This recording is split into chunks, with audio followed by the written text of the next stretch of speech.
Hello, everybody, and welcome to the Nerdverse Odyssey, episode 35. I actually had it open this time so I could see it. I'm your host, Captain Dumbass, Nico. Hello, everyone. I'm going to pass it off. I can count. Shut up. Anyway, I'm going to... also on show is our friend, the butcher of the English language, Mr. Rico. How you doing? Doing fine. I'm just the spiritual advisor on this chaos voyage. That's a good one. And above him, we have everybody's favorite Italian plumber, Mr. Hunter. How you doing? I'm doing great. I got a bloody nose and a cut lip at jiu-jitsu tonight, and somebody said the sweetest thing to me that they've said all year, and they called me a backpack. So I'm riding that high. Did they give you an oil check while they were doing that?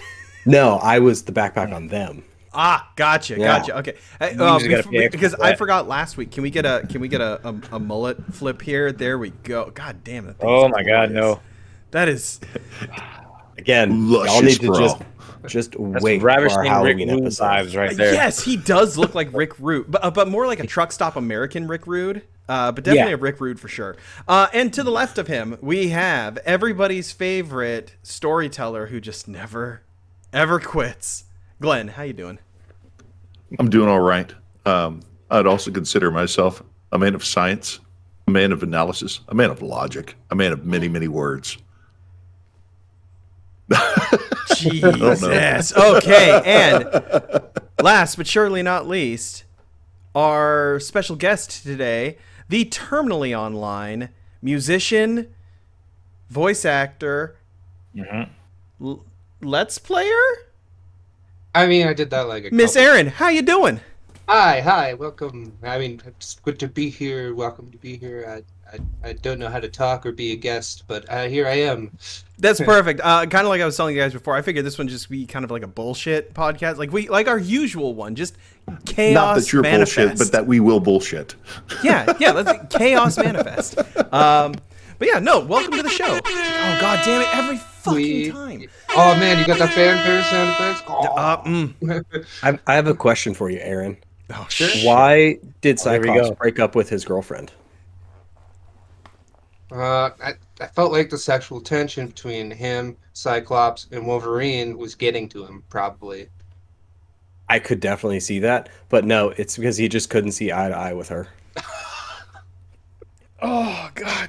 That is the daddiest pun. Every The daddiest dad joke. But I got not only laughed, every week. covered her mouth, so I count that as a win. Oh my God. Alrighty. Welcome everybody to the show. One thing I did forget to say pre-roll was how we usually do this is we'll talk real quickly about what we did this week, mostly as far as like games you played, movies, TV show, anime that you watched, comic books you read. What nerd shit did you do this week? And then you will just pass it off to somebody randomly.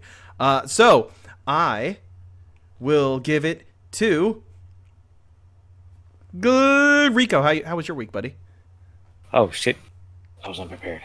No, our week was Gotcha, week bitch. was good. As far as life events, got to spend some time with my son. We took him. Well, the school took him to see a Dracula ballet. Never been to the ballet. This was at one of the universities. Funny thing it is, little suck? kids and those types of events, they don't mix really good. So a lot of the boys were acting up, and then I heard some girls fawning over Dracula because he looked like a K-pop star or something. When I found out he was from Taiwanese, I mean, it feels kind of weird when you hear like 10, 11-year-olds go, "I want him to kiss me." I'm like, "Whoa, no! What are you talking about? Stop that!" That'll easily Then get you did- 5 to 10. I mean, it's crazy, but Besides, did Dracula's Phil more of a play? nibbler than a kisser. Oh, God damn it. Aaron, let me let you know right now. You're gonna see me go like this a couple of times. Yep. It's the roller coaster that we go up, and then the podcast just goes straight down. Maybe curves. We go from there. Usually at about the 20-minute mark is where we hit a straight nosedive. Yeah. Aaron's gonna be Try my like, best. "I'm not coming back to this podcast."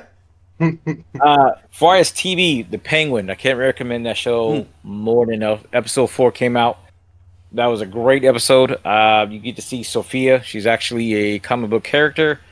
Where basically you see how her life unfolds due to her father and her family basically just send her off to Arkham Asylum after she figures out who the Hangman is, even though she's blamed to be the Hangman. Wait. They're doing the Hangman Killer?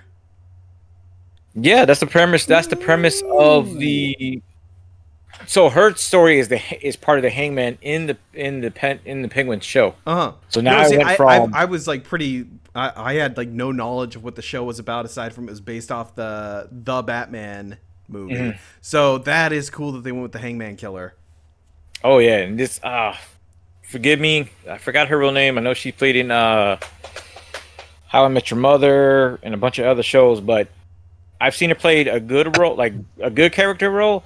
Sorry. And this one is like twisted. It just shows that a character that was innocent, what happens when you push them to the extreme.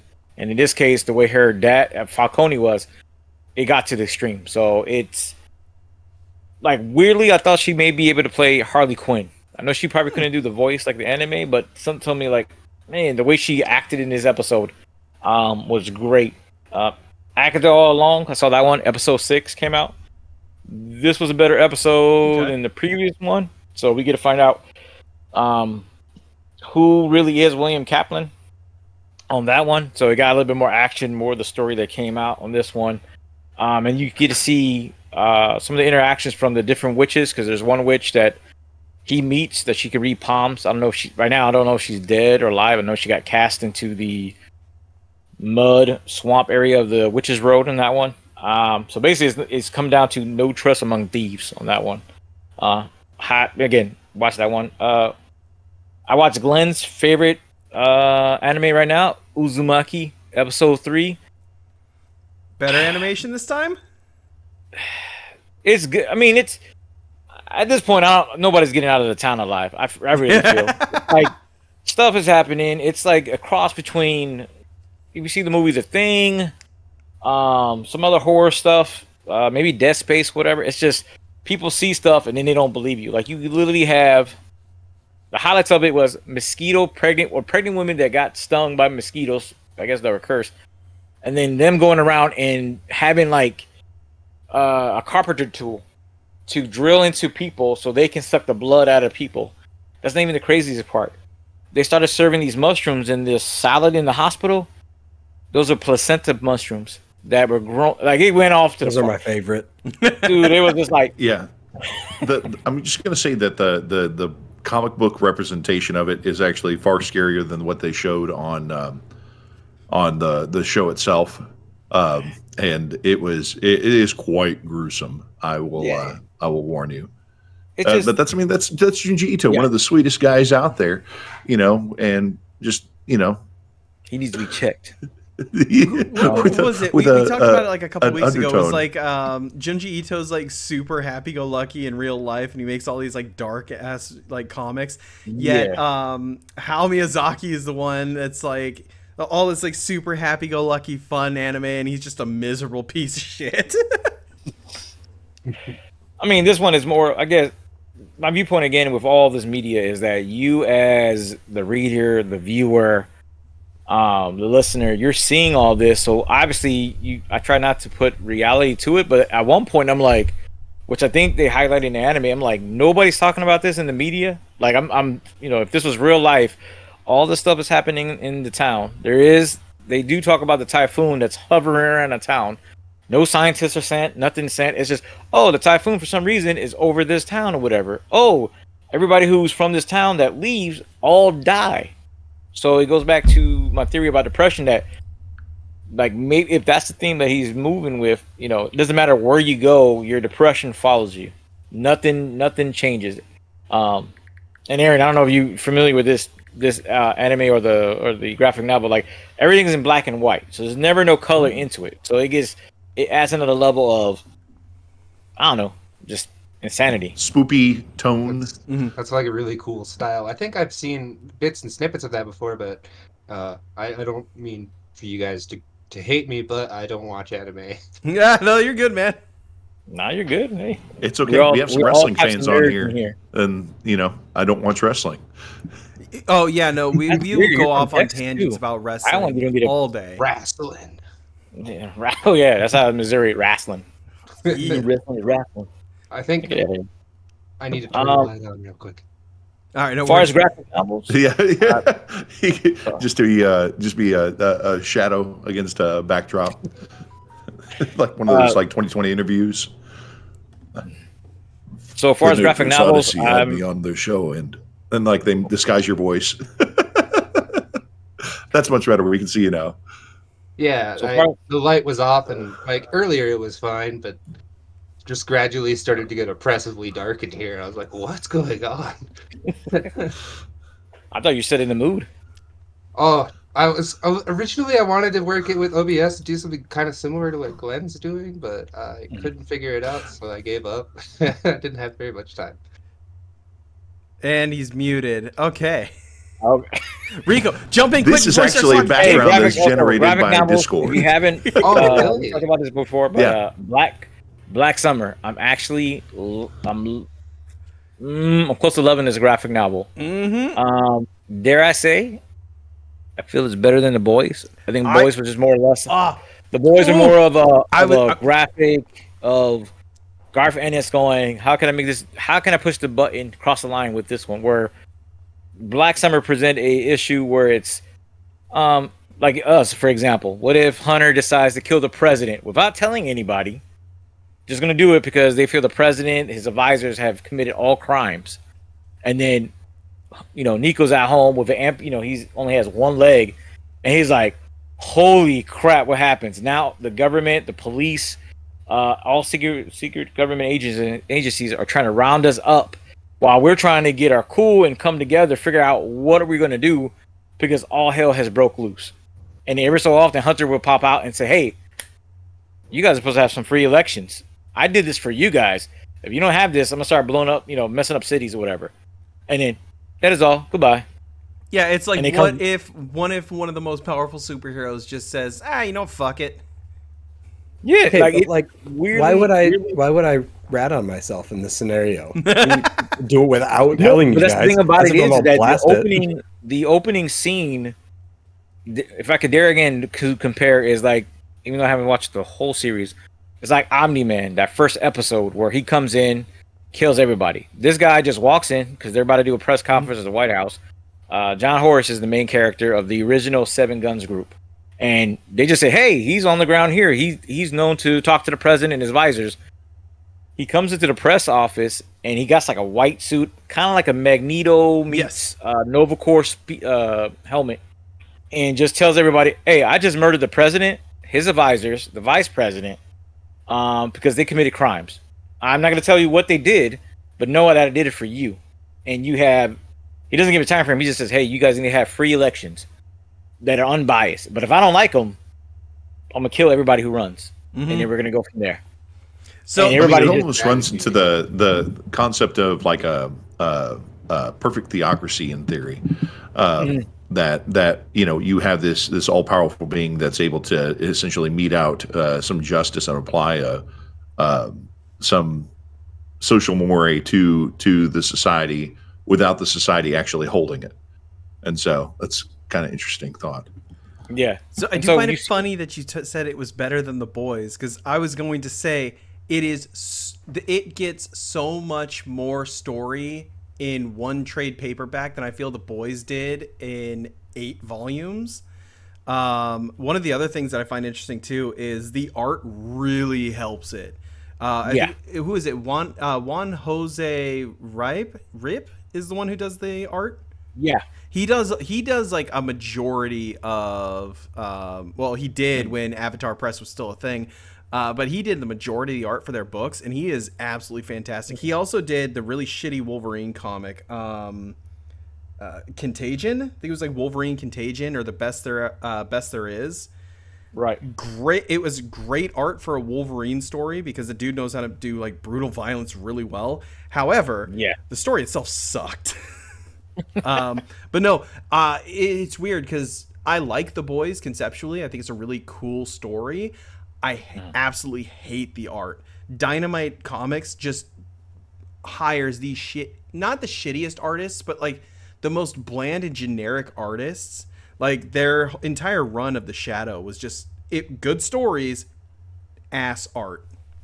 See, I like the art in The Boys because it was very different from what was being done at the major comic labels at that time. My problem with it is Garth Ennis's writing is equivalent to Rob Liefeld's feet. Depends on the source material. Like The Boys, I understand. I kind of understand where you're getting at, but his run of The Punisher was really good. His trilogy that he did, like was it Black Summer, No Hero, and I can't remember what the other one was, but like those stories are really, really good. And then Crossed is, in my opinion, one of his best stories. Yeah, but he's best. One of the problems that Warren Ellis is the one who did Black Summer. Warren Ellis. I don't know if you're saying. Are we talking? Oh, it yeah, is Warren Ellis. Warren Ellis did No Hero, Black Summer, and the other one. Yeah. At first, I thought it was the same or they were related, and then I noticed, oh, it's Ellis, not Ennis. I was like, okay. Ellis does better grounded reality craziness. One of the problems that I've had with trying to read The Boys, because after watching the show, I'm like, obviously the source material has to be good, is the amount of cultural competency that you have to have with the setting, because like you watch a show and you're like, okay, this is set in America, and then whenever you read the comic, it is not set in America. Yeah, it is. Wait, isn't The Boys? No, they jump around to the UK. They jump around to Russia.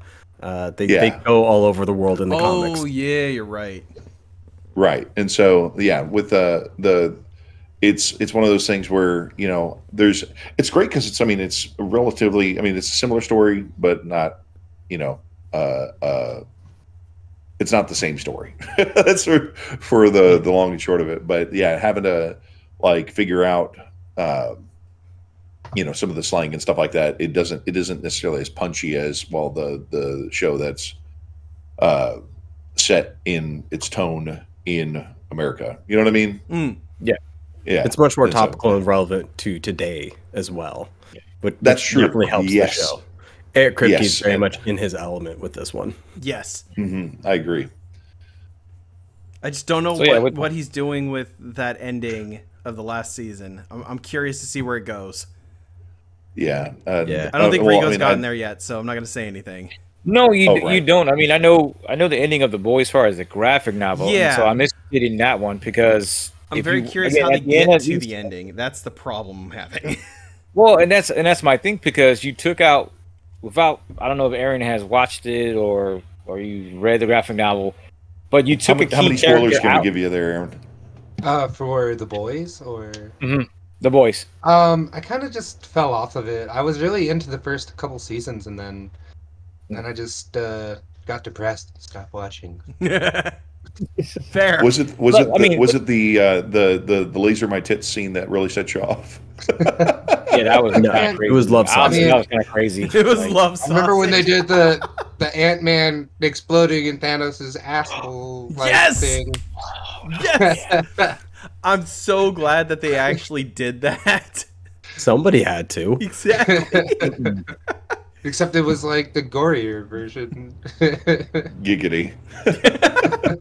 All right. Rico, keep going.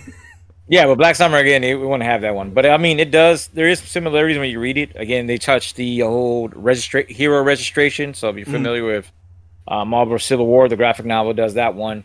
I think that's pretty much it. I think I like it a little bit better because it's maybe a little bit more grounded in science versus, again, if I had to compare it to Boys, because it's about basically humans that just enhance themselves with some type of cybernetics. In this case, gun enhancements. So each one is different. Each ability is different. You do got somebody who's faster, but her character is applying a known science behind trying to being faster than the speed of light and stuff like that. So again, it's great. Games wise, Destiny 2, I'm still killing it. I'm building some builds. Onslaught is really good. So if anybody's listening, hey, King Goya, King_Goya 787, trying to build up our clan because we have no more clan members. Everybody left. You suckers, whoever's listening. No, I'm joking. I can't blame it. It goes with video games. Everybody, at one point, everybody just spreads out, and then now it's trying to find new people, and I don't like to do that sometimes. You guys are cool, but outside of that, I don't really. It's not like, hey, how you doing? What you like video games? I don't do that. That's weird, especially when they're on a playground or something. I'm ashamed of my hobbies. Please don't judge me. Hey, behind his beard, there's Pop feelings. figurines. There's feelings behind it. Did we make a Tinder for hobbies? Oh my god, Tinder. I think that's more I thought grinder. that's what grandmafootfinder.com was supposed to be. That It can be another option. Oh yeah, Aaron, you probably don't know it. I own the website grannyfootfinder.com. What? Yeah. Apparently that That's one amazing. was it was like dirt cheap, so I bought it for like 3 years. I think it just Hasn't leads done back to anything the with it podcast. Is it like too. an actually functional site that helps you find Granny's feet? That wish. is that might be something in the future, depending on how desperate I get. But as of right now, it just links back to my YouTube channel. I want some cottage cheese and bunions in my life. You know what I'm saying? I'm just wondering, like, if in the case, like, let's say you get, your security clearance checked again, like, what that investigator's face is going to look like whenever they find that underneath your name, because I mean that's on a list somewhere, obviously. Oh yeah, of course. Absolutely. Listen, It's gonna be like, listen. it's gonna I be was a in the gift of him army. My going, name is "What on the-" many lists in many countries. Okay. I'm just Well, saying. speaking of like, which, as far as games, Space Marines 2, Warhammer, I'm approaching Chaos. Nice. Jump Slam is the best right now, and I want to create my guy so I can have a hammer, because it's fun when you can do that versus shooting. Just love just jumping into groups, no diddy, and then just swinging my hammer around. It's great. So I'm actually enjoying that one. I think you need a second no diddy on that one. A second no diddy times 2. Speaking of Diddy, Destiny Rising. Have you guys checked the announcement? I put it in the chat. I didn't have time to take a look at it though. So Bungie- explain. So Bungie licensed out NetEase, the guys from Diablo Immortal, to create a game called Destiny Rising. So essentially, they took that's the same face I kind of made too a little bit. So essentially, what they did was they said you guys can create your own Destiny game. It's going to be similar to Destiny, but it's going to be like a different timeline and universe. So some people were worried because I'm assuming Diablo Immortal was a bad idea. Well, still it new to wasn't. It Diablo. wasn't that Diablo Immortal was a bad idea. It was more or less the fact that they were like, when people were pissed off about it because they wanted Diablo 4, they were like, "What? You guys all have phones in your pocket. What's the problem?" Ooh, they did the Xbox And thing. also, Yep. it was monetized to all hell. Oh yeah, it's rough. Because they did. I mean, They this did is say that WoW for all freedom over of again. representation. But if you want to give it a chance, again, different timeline universe takes place after the Dark Age. You will meet existing and new NPCs, like a fallen captain. So those are the guys that we've been fighting in the regular Destiny 2, and some of them we made our friends. You'll be able to control 3 to 5 characters with new supers, relics, familiar. I mean, it looks, as far as the trailer, it looks good. I'm not gonna lie. But as far as mobile games, the only one I ever played off the top of my head was I think it was Fallout Shelter, and I don't know if that's considered. Is that considered a mobile game? I mean, it's on my phone, but I think it's on. I mean, What's yeah, on the I would link say there? it's definitely a mobile style game. yeah, that was just a Fallout 4 Shelter. You know, you build and control players, shelters, and all that stuff. The hallmark of those games are typically like if there's like cooldown timers for progress and stuff like that. Oh, Yeah. idle games. Yeah, Yeah. it pretty much is what it was. Yeah. Yeah, I don't like this at all, because all you've basically said is they hired out a cheap contracting group to go ahead and make a Destiny game where they can't have it interact with the canon of the Destiny story. You can just use the name and a loose idea of the universe, but it's never going to interact with anything else. And we'll give you a couple cheap NPCs that you can throw in to make it relatable for the customer. The theory that somebody threw out is that in Like what Destiny they did lore, to there's a my boy character Commander called Keen. Commander Keen. Oh yeah, Commander Keen. they absolutely murdered him.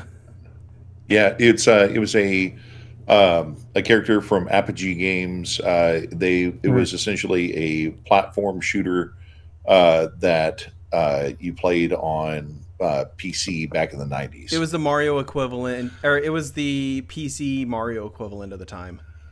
Oh. Kind of. Well, no, I mean, that's actually but- how it was built. Was but- because John Carmack like rebuilt Mario in DOS, and Nintendo's like, no. So he's like, all right, and then it made Commander Keen off that. Oh, okay. I did not know the history of that, but now I know. But what they did is after they were like, "Oh, Commander Keen's coming back," and then they made it into a mobile game and added a new character who's supposed to be like his cousin or his sister, and it was shit. Is what it was. It wasn't even like a platformer at that point. I think it was like a puzzle game. Yeah. I mean, right now for Destiny, the theory right now is running is that there's a character called the Stranger, Elsie Bray, and so you find out that she's stuck in a time loop. That every so often she gets to a certain point, it goes back in time. Each time that she gets sent back is after a different ending happens or whatever. So when your character is introduced and you start doing your missions, again, going from Destiny 1 to where they're at now, we tentatively has changed the scales and the time. We stopped the witness, but with this game, your guess is as good as mine. Because again, we don't mess with the Fallen until Destiny 2. Later on in Destiny 2, I mean, Elixir just have killed humans and everybody awoken all the likes on that one. So, I mean, hopefully he does good because right now, as far as what they put in the game of Destiny 2, it's been great. I'm enjoying the new builds. Now they introduce potions, which I wish they would have did that a while ago. I don't know, what's up with Bungie on that part. So we'll see. The last two things I have, maybe you guys will be happy for. Star Wars Episode 1 Jedi Power Battle. The shittiest, best beat 'em up that the PlayStation was ever graced with. Mm-hmm. So right now, it was released in PS1, Dreamcast. I remember Dreamcast. I was a Sega guy. Game Boy Advance. But it would be coming to all major consoles and to you PC bros out there. So you don't have to worry about it. Should come to Steam. Doesn't give a price. I would imagine maybe $30 for the game for being remastered. But you'll be able to take control of iconic characters from the Phantom Menace. So Mace Windu. I didn't see Jar Jar Binks, but maybe you be Jar Jar Binks. Oh man, can't be Jar Jar Binks. I hope maybe you be Darth. I heard he's you a be Sith Darth Lord. Jar Jar Binks. The last thing I got for my week was I thought it was kind of funny. There's a guy called Let Me Solo Her. He is a Sounds like my Friday night. Master player when it comes to Elden Ring. Like his character is a guy that just wears a bucket and that's it. And supposedly he's killed this one. He's killed enemy. Millennia, the Blade of Mikola, over like 7K. He's at 7K now. As of February, but he got banned. Yep. For 6 months, for using a Fortnite mod, where his characters just dance like he does this or something, and they banned him for 6 months. But the cool thing though, while it crossed my mind was, it's not like he got banned from the game. Basically, you get put on like a timeout on another server where other people who've used mods. Yes, for you go to jail essentially. Yeah, I thought that was pretty cool. So they do that with. There's actually a fair bit of games that do that. I think it was Street Fighter V did that too. So if the system detected you as cheating, it wouldn't tell you that you were cheating. What it'd do is it would throw you into jail, and you'd just be fighting other cheaters for indefinitely. Yeah. So I thought it was pretty cool. So 6 months now. You get what you deserve. Yeah, I just love the fact that they don't tell you that. It's great. Seems a little hard for them to ban his Fortnite dancing. Right? I know, right? Well, there My is daughter a would say huge that problem is- with that is cheating in brain Elden Ring, rot. so it makes sense. I mean, well, yeah, well, I agree. No, I don't agree. Because again, if he was using it to where like he went to a boss and he went to the boss, he was like, and somehow that confused the boss to where he could do hits, critical stuff. I can see the ban, but if he's just dancing, that's just. So that's like, the thing. there's I no don't harm think it to was it. From Software that pushed the ban. It was Easy Anti-Cheat that did it. So it's not. It doesn't discriminate if it sees militia. If it sees Or is it code one or being everybody? executed. Like no matter what, everybody gets. Yeah, it banned. doesn't matter what it is. If it's modded, like Easy Anti-Cheat will catch you and move you over to the other server. I mean, they're probably contractually obligated to do so. So that's probably Exactly. it. Looking for something. Oh my god, we got dead air. No, we don't. He's moving around. That's coming up. Rico is currently rolling through his room trying to find something. So that ends my week. Oh. And somebody pick a number. 7. Between 1 and 12. 20. We got 12. Let's see who. 39. I kid you not. I'm gonna move the thing. That is an 11. So I'm gonna give it to Hunter since he was closer. I think. Ooh, I'll take it. Okay, so I started rewatching Letterkenny just because I was bored and it's a great show. So I made it through the first season so far this week. I forgot that it's a slow burn, but it picks up, and I'm excited for the later seasons again. And I started playing TFT with friends because a new set came out, Teamfight Tactics, and I did not enjoy recent seasons of it because they either went way overboard with like the music and the bright flashy light themes of a recent season where it was just overwhelming. You didn't want to pay attention to try to build out like a really good board because there's just so much happening all the time. And then the season right after that was a back to basics, like here is a very, very beginner friendly version of the game, which is pretty boring. But so far they found like a really good middle ground with this latest one. And so I've been playing it a whole bunch. I've been winning a bunch of games or finishing in the top 4. So it's enjoyable. But again, it's Teamfight Tactics. So within 2 weeks, I'm going to drop it and not pick it up again for another year. And then I'll be happy again if it's a good set. I ended up refunding Dragon Ball Sparking Zero after I played it for about 3 hours total, because I sat down, I thought about it, I'm like, man, I really just spent $100 on what is essentially a single player game. There is online battles, but it's just one-on-one battles, that's it, and the majority of the time I'm going to end up playing offline anyway. But the story mode is the most frustrating thing in the world. And Aaron, I know you said you don't really follow anime. I assume you know what Dragon Ball Z is, right? I hope. No, I don't. I've never seen Dragon Ball Okay, Z. great. No. So there was another canonical series that came after Dragon Ball Z called Dragon Ball Super. Are you aware of that one? Actually, I don't think I've seen that one. I have seen Dragon Ball Z though, because that was like my childhood. So yeah. So Super starts up between the second to the last episode of Dragon Ball Z and the last episode, which is supposed to be the future years where you get to see how everybody is sort of doing.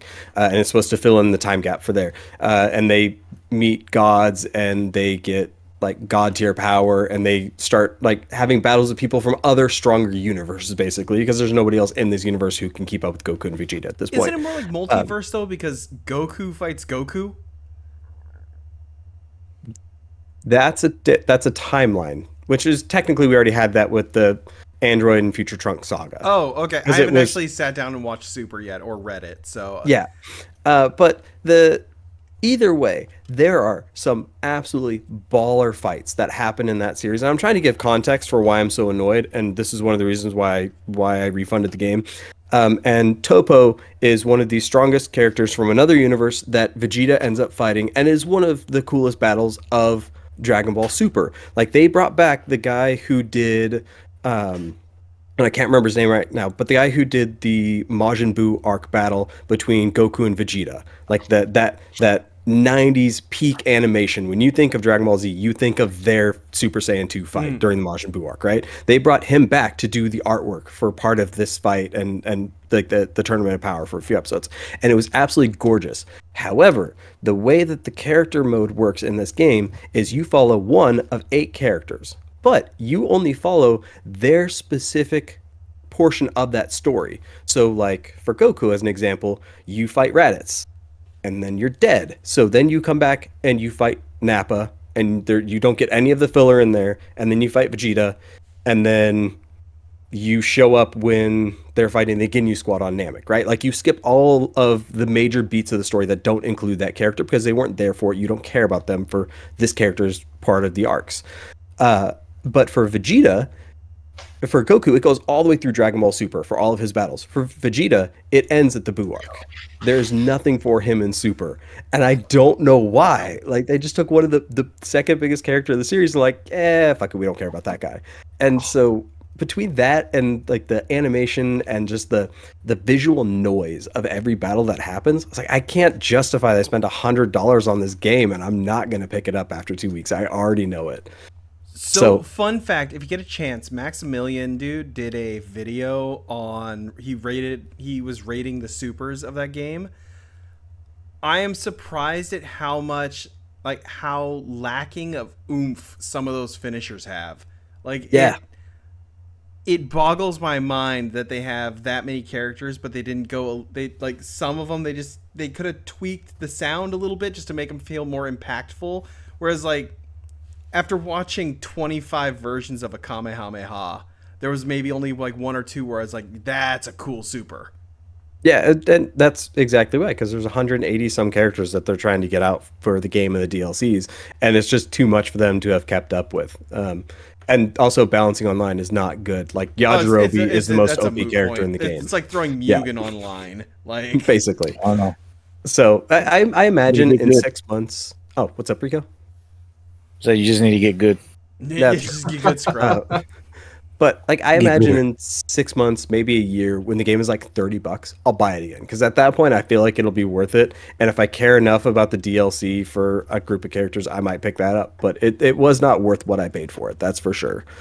Hold on, what do you mean though? You said you paid $100, but then later on you'll pay again. He $30? Probably bought the deluxe edition, which came with a bunch of extra shit. Yeah, you got the deluxe edition, which came with the 3 season passes that are coming out with it as well. It's already a $80 game, whatever, after taxes anyway. So you're only spending $20 for the DLCs. So I was like, okay, sure, I'll prepay for them, assuming that it was going to actually be Budokai Tenkaichi like everybody said it was going to be, and it wasn't. Right. So we'll I will see. say this though, it does have a one-up on Dragon Ball Kakarot. You do fight on the ground. It's not always in the air. Yeah. Yeah, and you can follow the character around, which is nice. But then there's anytime you destroy anything, it's just halfway visual rocks and rubble and everything else that just sit on the screen for way too long to see what's about to come at you. But I also started listening to War of the Worlds on Spotify because they now include audiobooks. And Vikas Adams did the narration for it, and he's my all-time favorite audiobook narrator. So I was like, yeah, I'll listen to War of the Worlds again. Why not? It's a fun book. I think I've got an hour left in it. Nice. Is this an updated book, or this is the one from 1950s or something? No, it's the original H.G. Wells edition. Right. It's just, I just really enjoy the person who does the narration of it.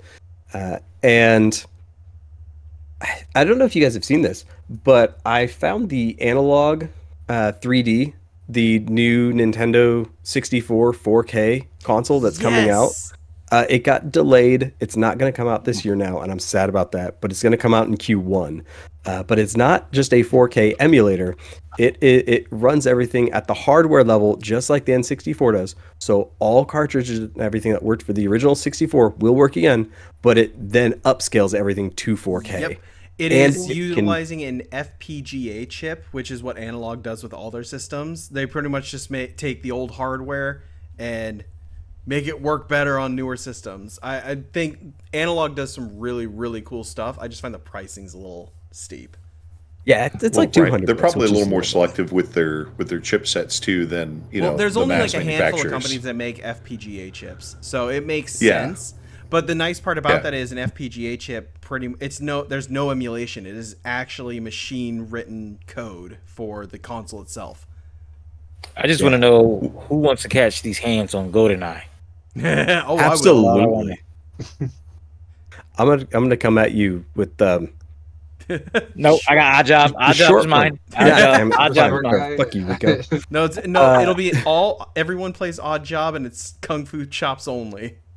I like how my brain was freezing on me, and all I had to do was put my hand out at shoulder level, and Rico's like, I know he's going for.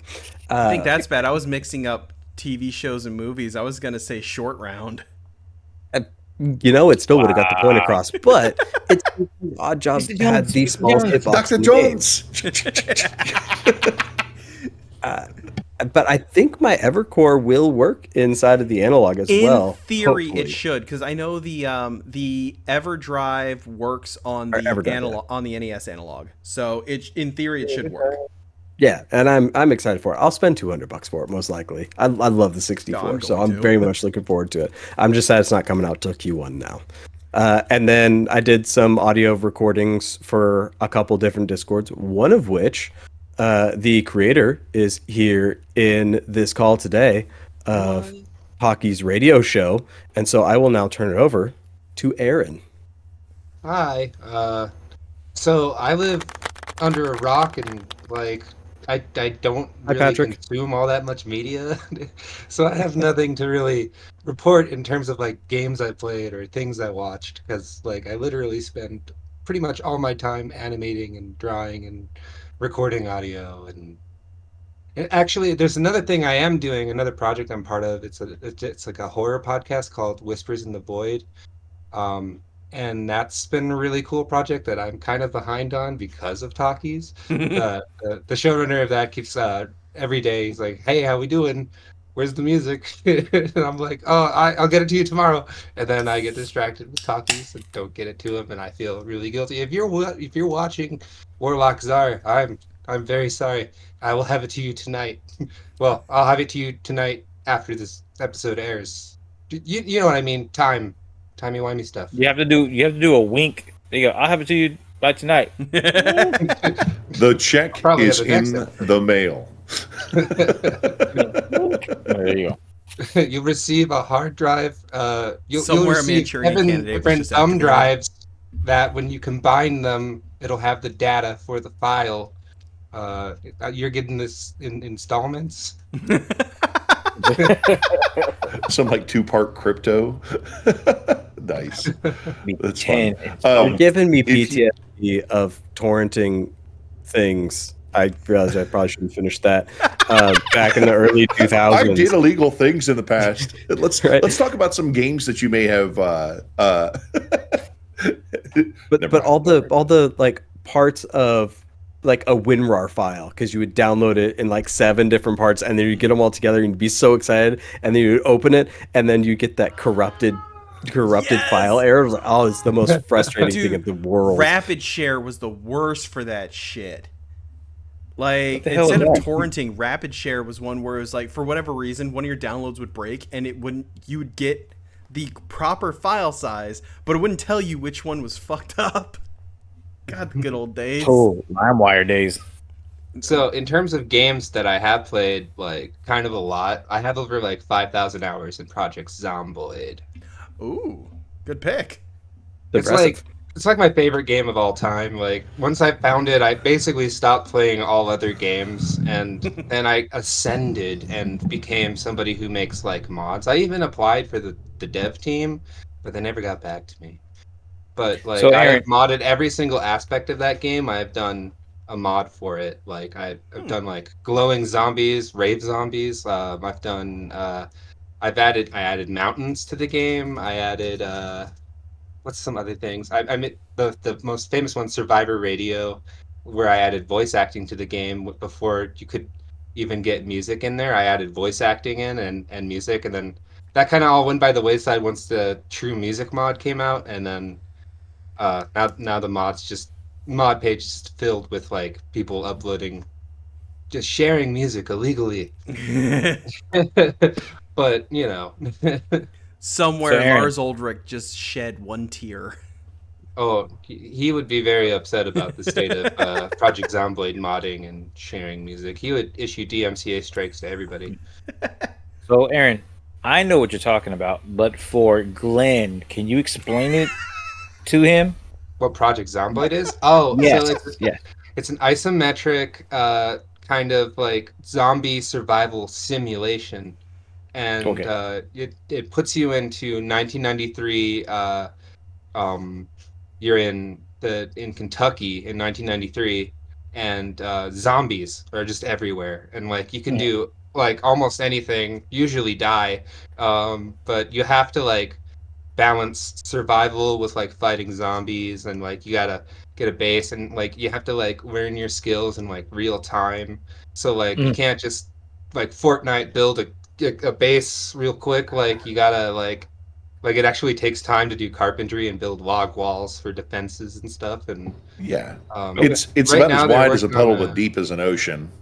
Yeah, and like it really gets crazy with mods. Like people do role play servers and like they act out their scenes in Zomboid and like they do like really intense role play. Um and Oh, um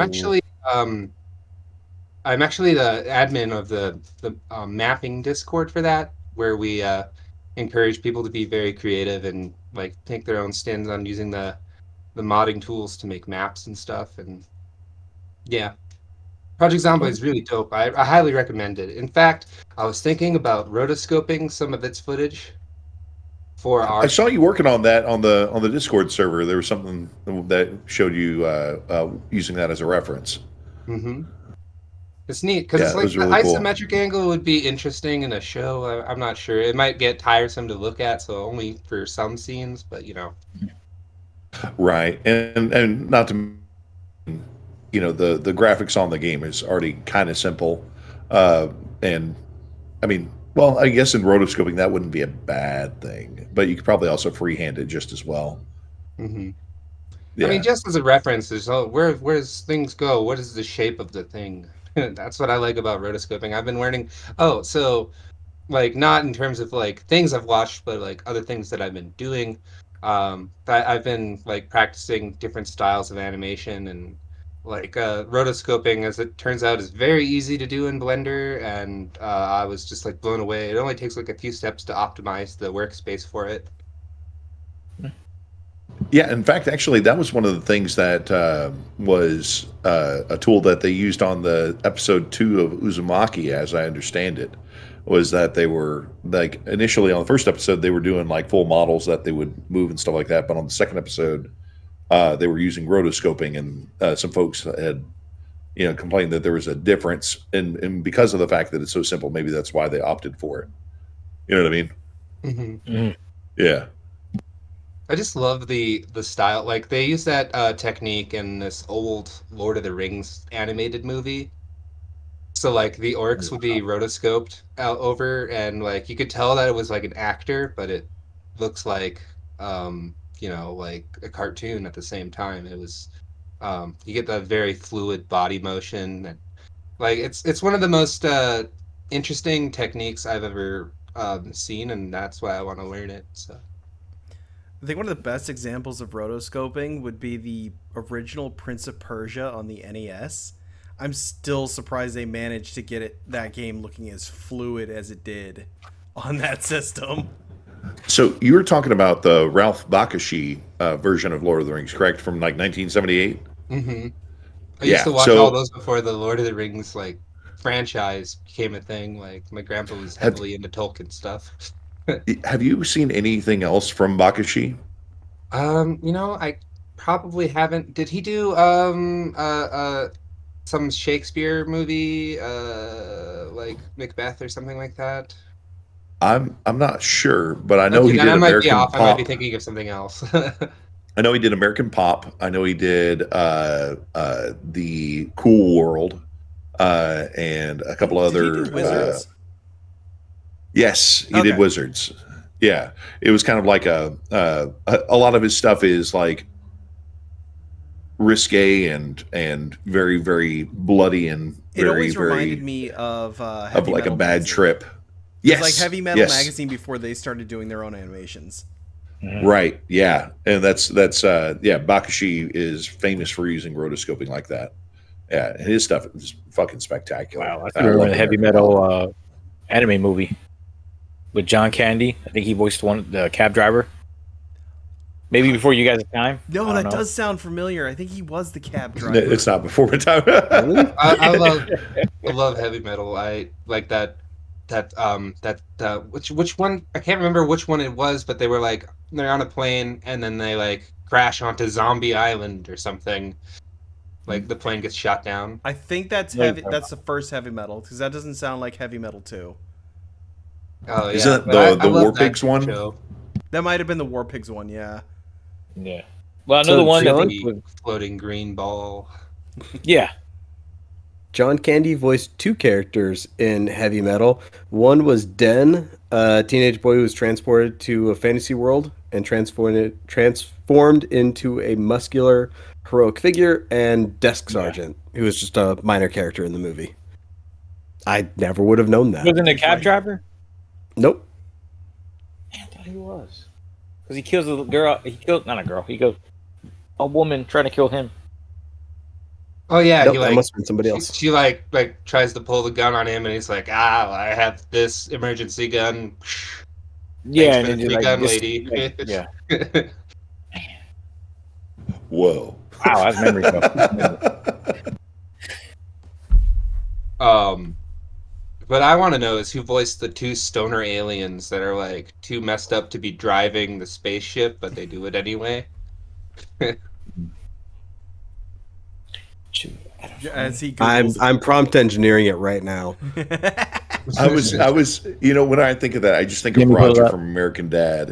And it's like, I was trying to get some pecan sandies, it's just like, why are you driving the spaceship? And that's the reason, My prompt engineering is amazing. Harold Ramis voiced the alien Zeke, and Eugene Levy voiced the alien Pencil. Eugene Levy? Yeah. Yeah. And Ramis, that's huge. I mean, they all knew each other. I mean, they were all like, all those comedians were like best buds. So, I mean, and with all their Saturday Night Live roots, I mean, it makes perfect sense. SCTV, actually. That wasn't Saturday Night Yeah. Live.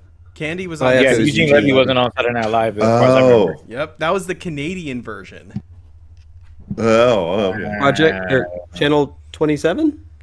25? 27 sounds more accurate. Yeah. What was? Yeah, it Well, was I forgot you the guys are Laugh Canadian. channel. Yeah. Just for laughs, yeah. Yep. Yeah, That's it. Aaron, don't be surprised. They're both Canadians. It's Oh, something that we Canada, forget our home and native land. Go back to Saskatchewan. Go to Saskatchewan, okay? You're putting way too many syllables there. Saskatchewan. Yeah. I think the maple syrup. Hey, in my look, the fridge guy, just RIP in real crystallized a life, little. he did pass away. I'm repeating it like he said in the movie. Well, I have nothing Related else come in out from terms of Saskatchewan. media I've absorbed lately, so I guess I'll just pass it to Glenn. All right. So, All right, pull up your pants, boys. It's gonna be a minute. Hey, leave my beer brother alone, okay? How many props So- did you bring this week? what? How many Props? props did you bring this week? Props? Yeah, I should only have- apologize, Aaron. I am an asshole on the show, specifically to Glenn. It's because Aw, he's but jealous. I love Glenn. Why would you do that? Well, I'm So, an the ass one to prop Nick. that I do Nick's an have- ass to Glenn. Is this? This is wow. the Stein that I purchased from the Texas Renaissance Festival. They're celebrating their 50th anniversary year, and I went on opening day. So it was great, absolutely great. Is it filled with mead though? No, I drank the mead last night. Good enough. And so, but it How is is filled with beer. I mean, this is a serious question. How's the food at the? I've never been to a Renaissance. I think the closest I've been to something maybe Oktoberfest in Germany. But how is the Hit up food? the it's- Maryland there? one. The food there is The Maryland one is really fantastic. good. Yeah.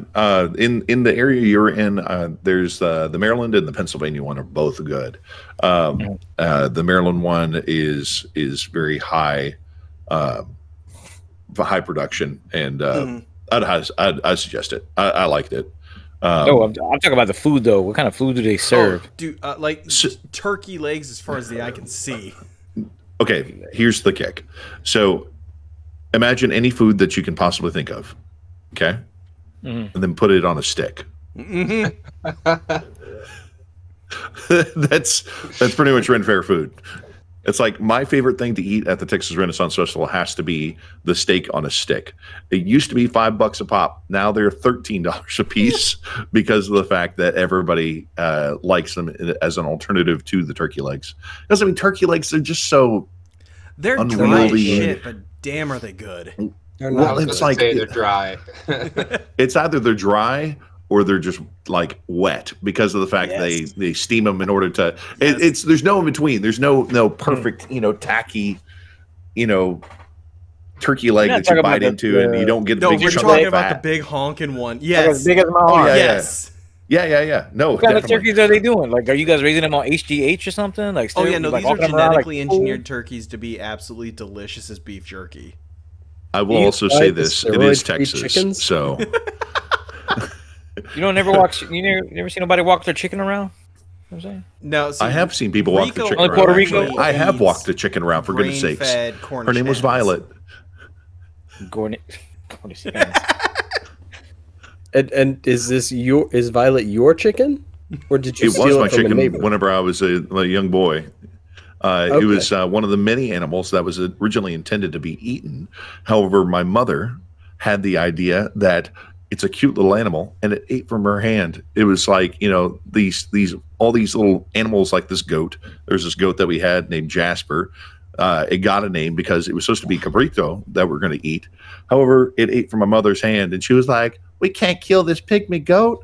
Well, it's so cute." And so it ended up mowing my lawn in the backyard for a couple of years before we sold it off to a good family friend named Christine, who then proceeded to let it live its natural life on the farm. I'd much prefer my version of the story, and I'm going to continue living it just so we're all on the same page, because I imagined you walking this chicken as you currently are today, with your beard and your button down, in what I can only describe as Levi's cut-off booty shorts and pink cowboy boots. Oh, it reminds me of I would rock the shit out of that. Right You know I would. Exactly. I would rock the shit out of that. Be and like, where you live, it would fit. Get up, I gotta look it up. San Antonio is a wild and crazy town, but Houston would probably fit better, I guess. Anyways, I own the chicken in Houston, so yeah, there you go. No, so this chicken. Real quick though, maybe that's a Taki episode or whatever. A guy walking around a chicken, and somebody can do the voice of the chicken. Oh my God, you can see his cock. But Who, me? So That's clever. Oh, so Mr. Boner's Wild Rides was too risque, but that's on the table? I see how it is. I'm sorry, Mr. Boner's Wild Ride was too, I just wasn't sure about it. Maybe Listen, it was a little much. Yeah. I like the whole. We can I have like just her. like I an like Aaron's episode response of- was, "Hey, so basically, don't take it the wrong way. Like, you know what? Creativity. That's what we like in this. We love creativity." Listen, I put the bar somewhere, and I was just waiting to see if it would go lower or higher. I found out I had to lower it, and now that's we're perfectly good. fine. It did. It was Yeah. like her response was like a teacher to a child. Like, there's many forms of expression. There's many forms. Like, layers upon layers, and you got to bury that stuff underneath those layers right now. It's a little bit too much. A little bit too much. I need you here. You're there. Here. We have to have like an episode of like rejected scripts and like age restricted, and it's like, have you ever seen that animated film called Rejected, where like all the with the I don't want to quote anus is bleeding. Yeah, that. Like that. Yeah. That haunted So we so we need to have like that episode where all Nico's submissions are just the bulk of the episode. I'd be down. No, I mean, yeah, totally. Hey, listen, No I'm still giggity. working on Detective Mittens. We'll see where it goes. So I think of Charlie Day and the kittens meow, the kitten paws things. Have you ever saw? Well, go ahead. I'm just trying to figure out why Glenn seems to believe that every other episode of this podcast isn't already age restricted. Yeah, bingo. Oh no! I was talking about Talkie, that episode. Not this. No, dude. Fuck no. Fuck that. No. I told an entire story about several things. So I can't name so many examples, but perhaps you can. Anyways, Ren Fair, hung out with my wife, and it was great. It was basically just us being, us. The kids were my aunt. They spent the night, and it was great. I had a hell of a time just basically just being Glenn with my wife Crystal, and it was wonderful. I thoroughly enjoyed it. And she ended up actually judging the mud show. She got picked out of the crowd, which was really great. I posted some pictures on Facebook if you guys are connected to me, but it's pretty good. I'll put them up on the Discord to show you. Looking stunning as always. Jesus Christ, she's so beautiful. But it was just a good day. It was a great day. I think I went through at least like 3 or 4 bottles of mead, but I never got sick because of the fact we were walking around the entire time and sampling the fairs as we did. And then let's see what else. So I've also played a lot of video games. Let me grab my list. So recently I played Wild Bastards, which is made by the same folks who made Void Bastards, except this one is set in sort of a weird West sort of setting, and it's really good. It's like a 2D sprite in a 3D environment. You use zany guns to shoot the bad guys. Great stuff. Real like FPS shoot 'em up sort of thing. There's a game called Signal Simulator, which really stroked the bone whenever it came to satellite communications, which was my former occupation while I was in the military, because essentially you're maintaining a satellite field that's trying to listen for aliens in space. And so you have this wideband sensor, and you have to basically find the signal source as it's moving across the night sky and zero in on its position. And oh, you guys are still moving. I thought everybody's been quiet. I thought we were frozen there once in a while. Yeah. There you go. Or like we were talking, we were being polite or something. Right. Polite, please. But yeah, Signal Simulator, it's actually pretty close to form, on how things actually work. So I thought that was kind of cool. Save for the fact that running a high energy receiving site purely on solar was kind of like out there. There's so much power that goes into those sites. Lastly, since it is spooky season, I've been getting into the Fears to Fathom series. It's been on my list for a long, long time. I have the first one. I haven't touched it yet, but I've heard very, very good things. Very good things about it. It's. I imagine that those things you heard were true because it is scary and it is good. The aesthetic is absolutely wonderful. Love the found footage. It's like a dark horror RPG maker RPG, but it's got some really, really cool systems in it. It was made in RPG not maker. Like with the 3D graphics. If we're talking about the same game, yeah. You said it was Fear and Hunger? No, not Fear and Hunger. Fears to Fathom. Oh, maybe I'm thinking of something else then. Yeah, Fear and Hunger is good. Definitely. Okay, yeah, I was thinking of Fear and Hunger. My bad. Yeah, I played that. I know they're coming out with the new ones here soon, or it's already out, or something like that. But yeah, Fears to Fathom. It's an entire series with different settings. Then all of the settings are relatively mundane, and thus that kind of adds to the scariness of it. Which, like, one, you have to watch a house, and you have to feed the dog, and it's late at night, and you have to do homework, and it's in a house you don't recognize, and it's great, absolutely fucking great. Also saw on Steam that they are doing the Next Fest right now, showcasing a lot of different demos, and a couple of them that really piqued my interest and ended up getting them on my wish list now is Rivals of Aether 2, which is the Smash Brothers clone for PC. That's going to be releasing here on October 23rd, so in a couple of days. A Shelter Full of Cats, which I own. It's a finding, or it's a hide and seek game where you find a bunch of kitty cats inside of a place.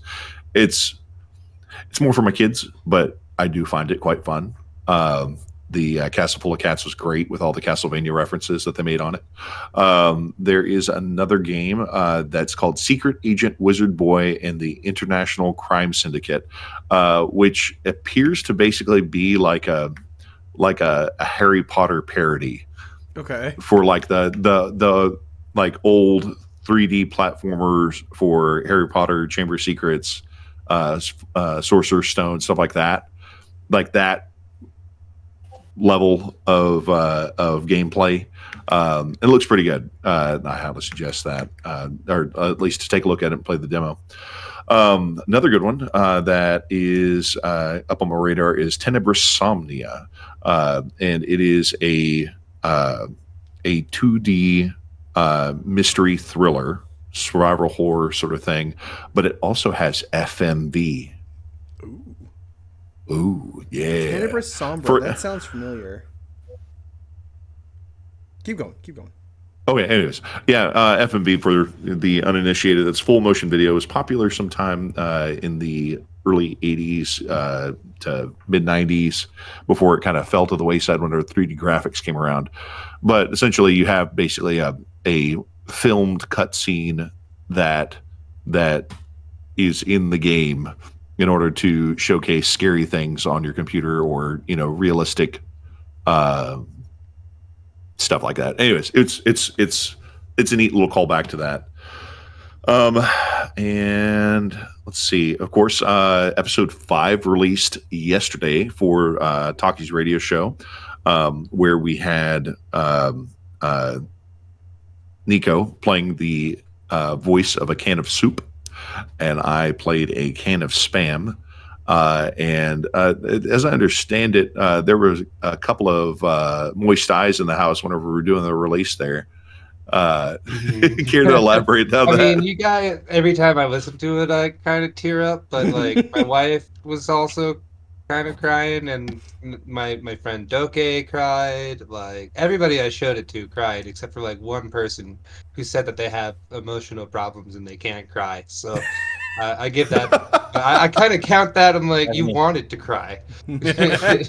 So showing it to my wife, she had made the joke. She was like, it's like a modern day The Bravest Little Toaster, like it's out there. So I guess let me hurry things along.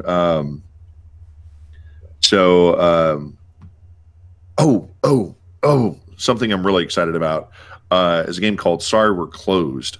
It's kind of like a dark vaporwave retro survival horror sort of game, and like it looks pretty good. I kind of want it, but yeah, I wanted to call that out. Apart from that, shit, there was something else I can't remember, and it's going to bother me if I don't. I do want to jump in. Sorry, We're Closed. Actually, it looks really, really good. That one's been on my wish list for a hot minute. It's to me, it's kind of like, what if they released a Resident Evil Persona like mixed Resident Evil and Persona and released it on the PS1? Like both of those, I mean, all three of those things sound spectacular to me.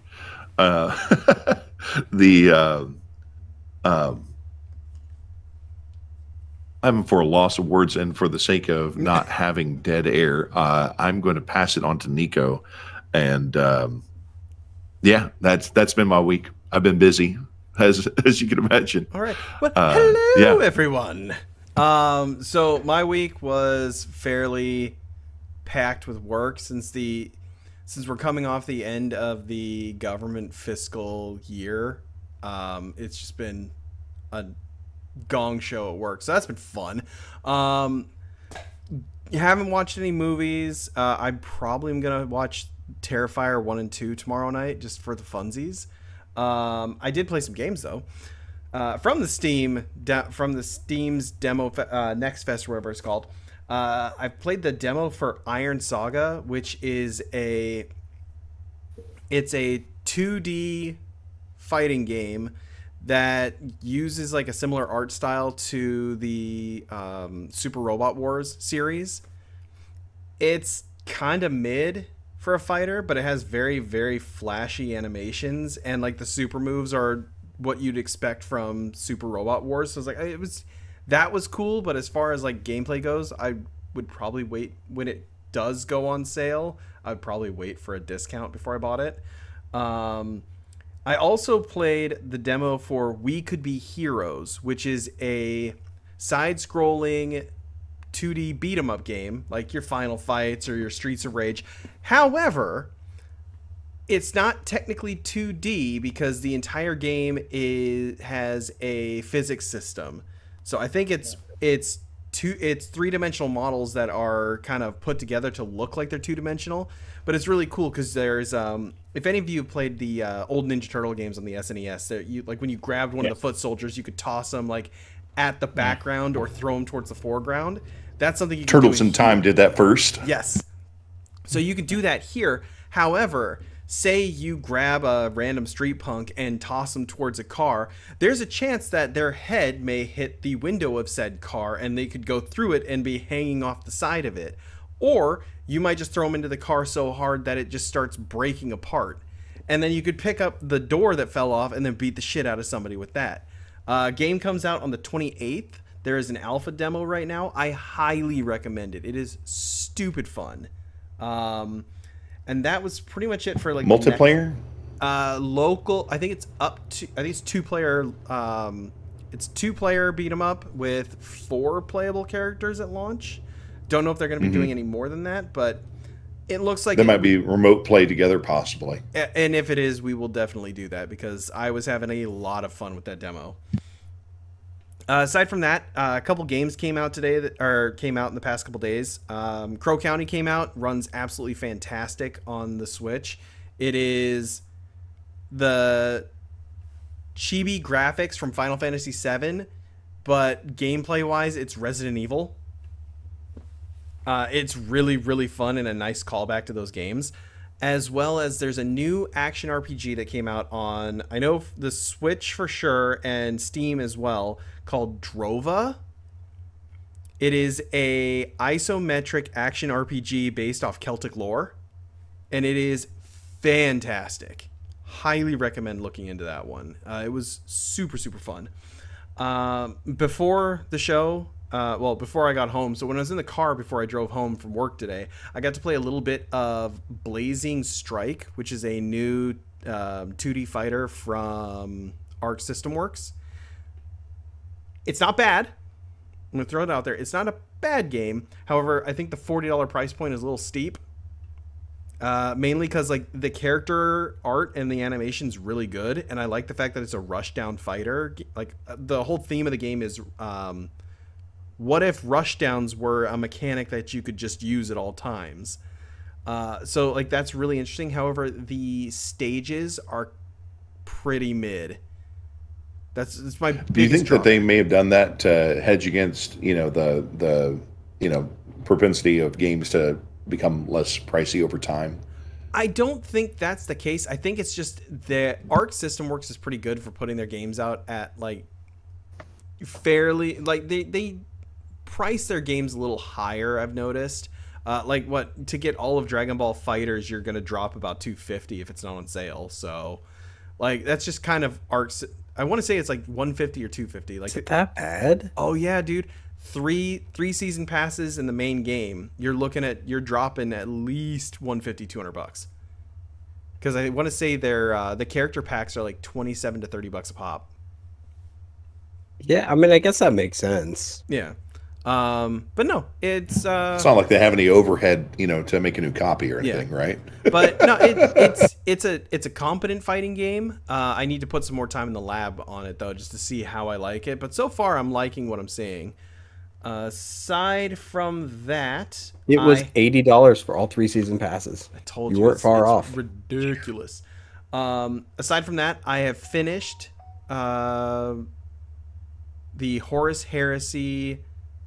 The End and the Death Volume 2, and I'm about like maybe a quarter of the way through Volume 3, and it is still a great story. If you guys have some credits on Audible,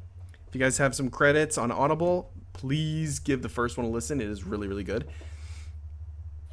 And I want to say that... When you say the first one, is that like book 16 or something? Technically, it's book 13 of the Solar Wars, which is the sequel to the Horus Heresy, which is like 68 books. So if you want to get into it, The first 3 Horus Heresy novels are a good primer, and then just go straight to the end of the death. If you have any understanding of the 40K lore, you'll kind of figure it out as you go.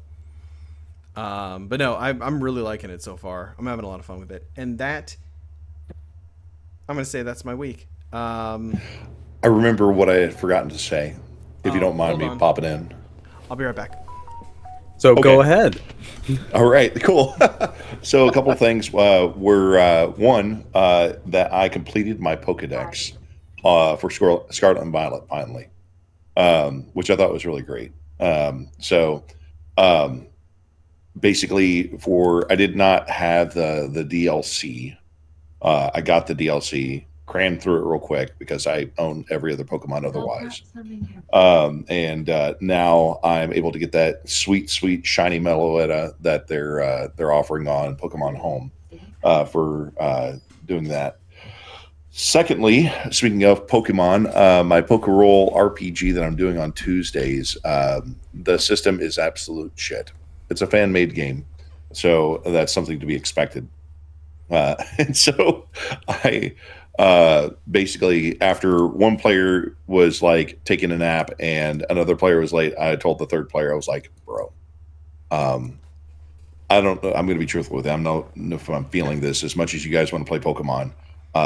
There's got to be another way. And he's like, well, what about the other idea of playing Werewolf? And I was like, yeah, let's do Werewolf. And so this Tuesday, I'm going to be running a Werewolf, the Apocalypse game. That will be essentially pivoting out of the Pokemon Mystery Dungeon game, using the same characters that were humans that woke up as Pokemon, to just have it as a, like, oh, that was just a test from the guy who put you on a spirit journey, and that was your reference, was that you were in the Pokemon world. I don't know. Story works, right? I mean, it's one of those things. Wasn't that one of the D&D? Was it Nico you were running where we were mobsters, but then at one point we went to the fantasy world? Yes, that was me. Yeah.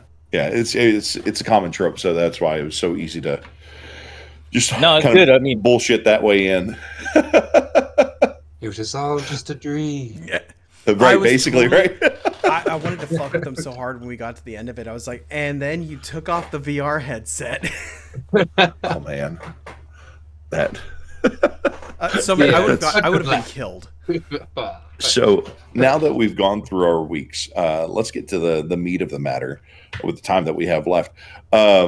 So, dear honored guest, would you like to walk us through some of the projects that you're working with and where we might be able to find them? And what started them? What started them? Brain haywire phrase. Okay. How does it make you feel? No, just kidding. Thank you, Spam. Talkies Radio you can find on my YouTube channel at Azakaela. Azakaela. I know it's a ridiculous name, but it's mine and I love it. So, but anyway, I'll have like you'll have like a link to my channel. Yeah, I'll put a link in the description for sure. So that's where you can find the wonderful world of talkies, and also a bunch of my music set to random visualizers and other various things I was trying out. Maybe some misguided things that I forgot to delete, and other projects. We all have things we're ashamed of, but you know what? Art for the sake of art is art. If you're into music, like I also have a Spotify. You can find me there, same name, or a Bandcamp. I have a Bandcamp, and I also have an itch.io, where I sometimes upload things that sort of qualify as games, and other times like video game music soundtracks and stuff like that. There's even a Talkies little radio game where you can tune the fader on Talkies' head, and that's kind of cool. And it'll play skits from the show and stuff with some random music, and it's pretty neat. Is that anywhere? Is that itch.io program anywhere linked to the ARG that we have planned for the show? Sort of. I could throw things in there. I could make it with intention so that, like, if you go all the way to the right, there's a secret hidden channel or something like that that plays stuff like that hasn't been heard before, or like we could. It depends on how far we're gonna go with the ARG. I know we have one puzzle in the last episode that we threw out. It was very subtle and kind of unsettling, but that was fun to voice. For sure. Yeah, I mean, and given the subject matter that we went into, we had to have some silliness to kind of season the episode a little bit before we just completely ripped people's hearts out and made them feel sad about a can of Spam. I laugh at your pain, all of you. That was your idea. You're like, we need to make them cry over this can of Spam, and I was like, we're doing it. And I mean, I had to watch him die so many times while I was editing, like at least 24 different times. I was like, geez. Oh man, it never gets easier. I will say this, props to video editors, because during the daily challenge I was trying to do the cop talking to the fridge. Just clipping that stuff out and setting it to music was rough. Yeah, it's a discipline of its own, right? Like, yeah. The video editing is like a whole other level on top of the audio editing, in my opinion. See, I'm an idiot, and I do all my editing in video and then just export the audio. So I'm a crazy person. That's like flying before you learn how to crawl. Pretty much, yes. Who needs we have been doing the daily challenges in the Talkies Discord, and that was like I can't remember who came up with that idea or what it came about, but I've been rather enjoying it. I've had fun with it. Yeah, I got to do my ass kind of voice, so I was happy. It's kind of one of those things that's nice to kind of stretch your legs, and also to give the spotlight to some folks who want to join in the show and haven't had the agility to grab onto a role just yet. As I know you, Hunter, you've read some stuff, and I know Rico, have you read some stuff? I know you've tried. Yeah, I submitted 3 for the Boeing Brainiac scientist. So yeah. So was it Hunter who did the Cosmic Crunch? Yes. I love that one. I can't wait to put that in there. I want to put it in the next episode, but it's already full. It's like past 20 minutes, and I'm like, do I really want to make this show 30 minutes long? That's okay. I'm about to go camping all weekend. Aaron, so did you like my voices? Monday or Tuesday. I love all you guys' voices. No, I didn't ask about those guys. I asked about mine. I play me like that right now. do some voice acting for me right now. You are a barbarian troll. You're a barbarian that enjoys flamenco. Yeah, and he's calculating how much something will cost. Mm. Like, yes, please. That's about it. My name's Jay. No, see what you're hired. Oh, my wife hates it. Like, we'll be talking and she'll say something and I just do a voice. She's like, why do you always give me voices? I was like, that's your voice in my head. She's like, you always got a different voice. I was like, yeah, that's what it is. It's my coping mechanism. Everybody got a voice. I find that wives don't exactly enjoy, having to hear what they sound like in their husband's head, unless it's like, super, super nice. If there's any parody at all, it's like, bro, you're playing with fire and a couch. Yeah, I haven't tried to be that dumb in my lifetime yet. But my wife did learn during the pandemic that when I get frustrated at work, I start yelling at the problems with the British accent. I don't know why. It's just what I do more often than not. Yelling at a computer screen, and I do it with British accent. So it is what it is. Yeah, but is it like Jason Statham or more like Mario Film? Because it has to be just as down and dirty and ugly as what I'm trying to think I want to do this problem. It's not good. It's not good. You just need to throw a couple of bruvs in there, and I think you should be all right. A bit sad. Yeah. It ain't good, bruv. Hello, governor. I don't know. You got me. Oh, shout out to my wife really quick. If she just came in and I'm like, she's like, oh, recording. Yeah, I saw him moving I'm not in the here. back there. But I want to shout out her for dealing with me for like I will like just start voice acting and being very, very loud without any warning, and she'll just be like on her computer being like, "What the fuck's going on?" So thank you, Brooke, for putting up with me. Whenever I did Scrog, there were questions asked the following morning. Oh man, I can't wait for Scrog up 2. Scrog is so good. I got to get Trizzy to what's the word I'm looking for? Something his role. To write something new for yeah. I don't want to blow out Nico's audio levels, because whenever I'm doing that, I'm quite literally yelling at the mic, like I'm like no, it's so bad. Like the post processing process for running that, I have to like go through Gold Wave and like basically cap out the sampling volume and then do a whole lot of noise reduction, so it doesn't just sound like me going like well, it worked.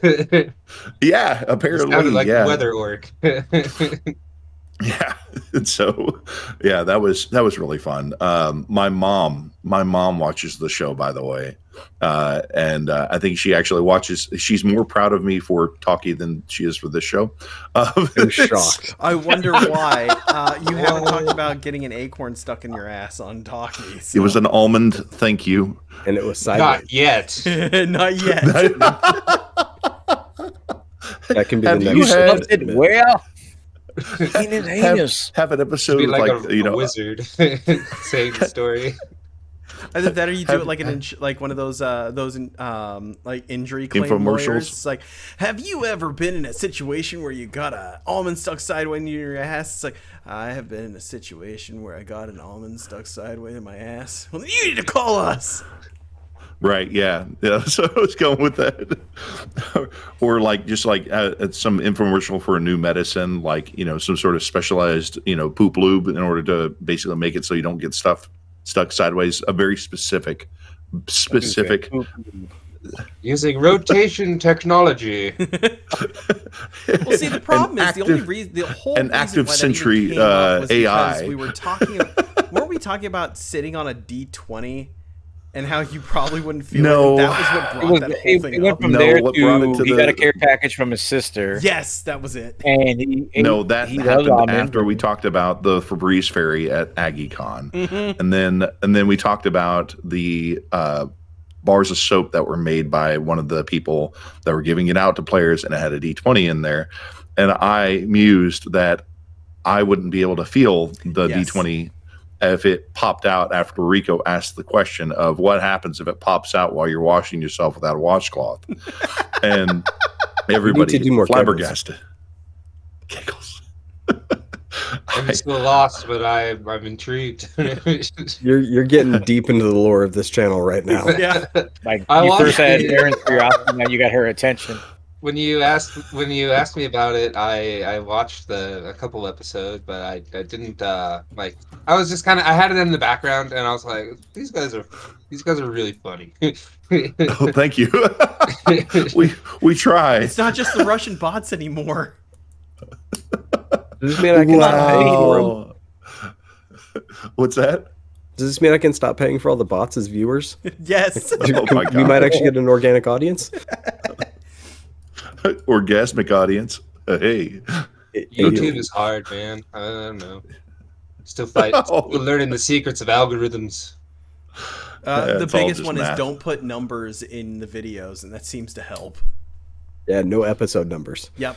So You put them in, like, a week or two apparently it'll after. go off the first episode, like that would be the one that will get the most traction, and then every subsequent episode will get bogged down in the algorithm. Huh. Interesting. I'm gonna That's why I swapped from numbers to shitty titles. I'm gonna Just write to be on the safe side. a cyber folk song. I'll be Johnny Crypto, and I'll sing the ballad of the algorithm. And if you think that's something that's going to be quite popular, but you don't know what the robot knows, and that's like Maybe you're that's- Johnny Crypto. Should write a script for that. I mean, I can sing, but it's been a while since I've been in a band. So Well, you were in a band? yeah, we were called the Cacti. It was in college. We played like one concert, and then our drummer went away. Oh, Yeah, You very They much moved to remind me another- of somebody who would be in a college band. I to be in didn't a look band terribly different called- from what I do now, oddly enough. cannabis with a What's K, that? No. a Y, and two S's. Like Wow. abyss. Yeah, no, that's great. No, very, very, very dad joke. Very, very mindful, very demure. On brand is, I think, the term you're looking for. Yes. Yeah, no, it was.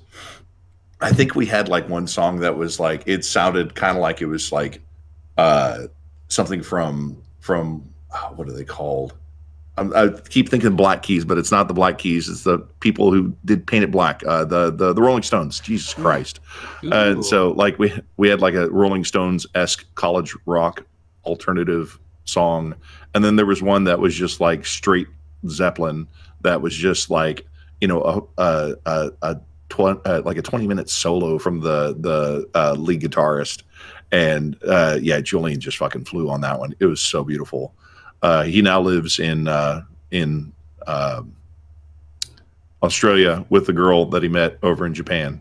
So, like, living the dream.